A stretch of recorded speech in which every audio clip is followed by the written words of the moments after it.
සුබ දවසක් හැම දිනාටම. අද සෙනසුරාදා අපි ඉඩමට ආවා. අද නම් දවස හොඳයි, වහින්නේ නැහැ.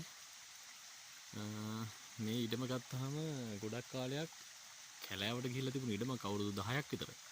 එතකොට අපි මේ ඉඩම පාවිච්චි කරේ නැති නිසා කිසිම දෙයකට අපි කල්පනා කරා මේකේ මොකද කරන්නේ කියලා. මොකද මේකේ ඉදිකිරීමක් කරගන්නත් බැහැ.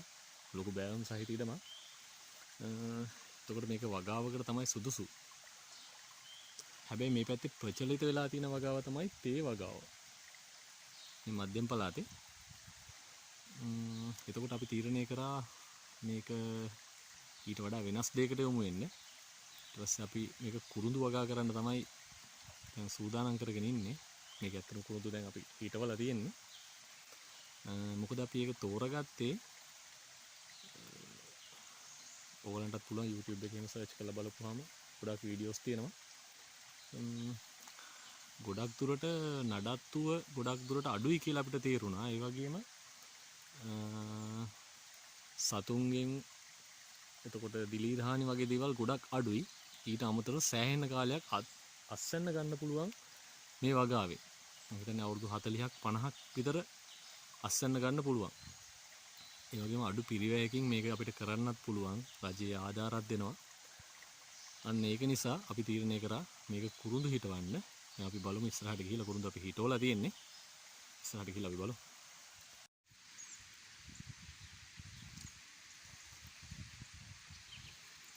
මේ කුරුඳු හිටවලා අපි දැන් සති 3ක් විතර කාලයක් වෙන්නේ.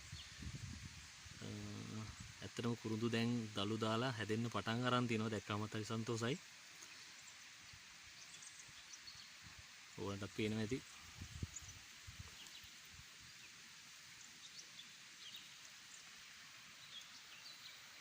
මේ පළාතට ටිකක් වැස්ස වැඩි නිසා ඉක්මනට කැලේ හැදෙනවා. නිකන් මේක හොඳට සුද්ධ කරලා තිබ්බ ඉඩමක්. ඒ වුණාට දැන් ටිකක් ඉක්මනට කැලේ වැවිගෙන එනවා. වැඩිපුරම තියෙන නම් හීම්බෝ විටියා.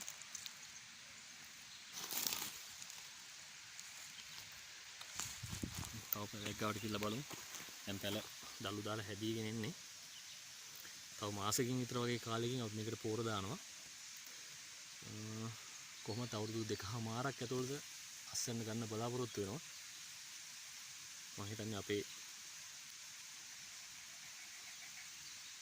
එම් එකට යන්න පුළුවන් මේ අපිට අවුරුදු 2කමාරකින් වගේ කාලෙකින්.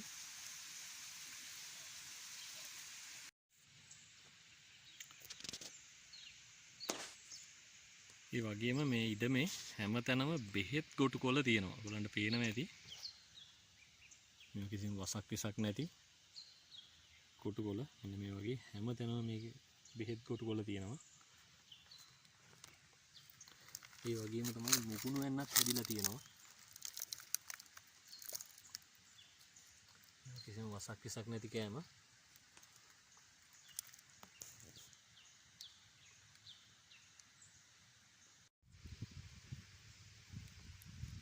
මේ තියෙන්නේ මුලින්ම හිටවපු පැල.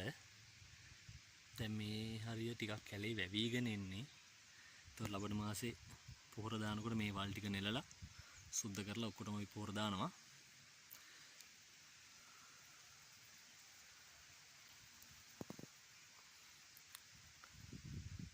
කොටුකොල් ටික උත් කලව ගත්තා.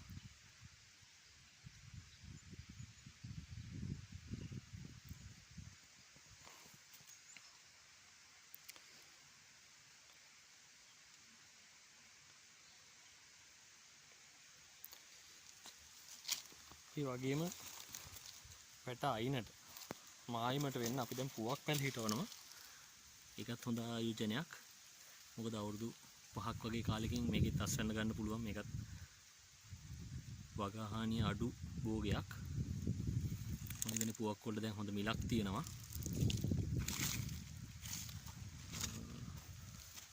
පුවක් පැල වලට ආධාර හම්බ වෙනවා. ඒ වගේම හම්බම් පුවක්, රට පුවක්, දේශීය පුවක් කියන වර්ග තුනම වගා කරන්න පුළුවන්. මේ වර්ග තුනටම හොඳ ඉල්ලුමක් තියෙනවා.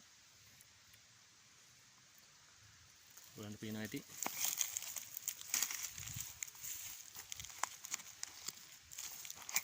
දැනට අපි මේ අයිනේ පුවක් හිටවලා තියෙනවා.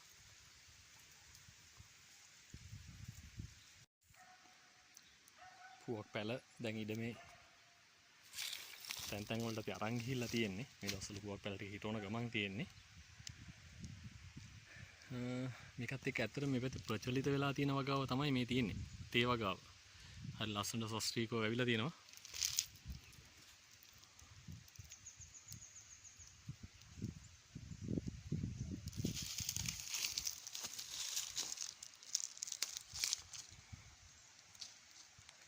ඒ වගේම හොඳ කෑමක් තියෙනවා මෙතන. දැන් නම් ඉවරයි මැංගුස් ගහක්. මේකේ සෑහෙන්න ගෙඩි හැදුනා.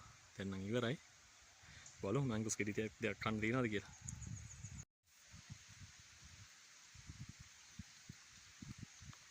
දැනට තැන් තැන් වල ඉතුරු වුණ ගෙඩි කීපයක් තමයි තියෙන්නේ. මේකේ සෑහෙන්න හැදුනා. දැන් නම් ඉවරයි මැංගුස්.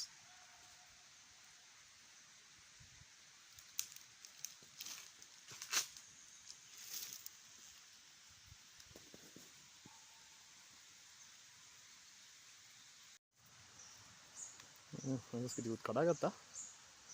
පොඩි ගෙඩියක් හැබැයි තියෙන්නේ.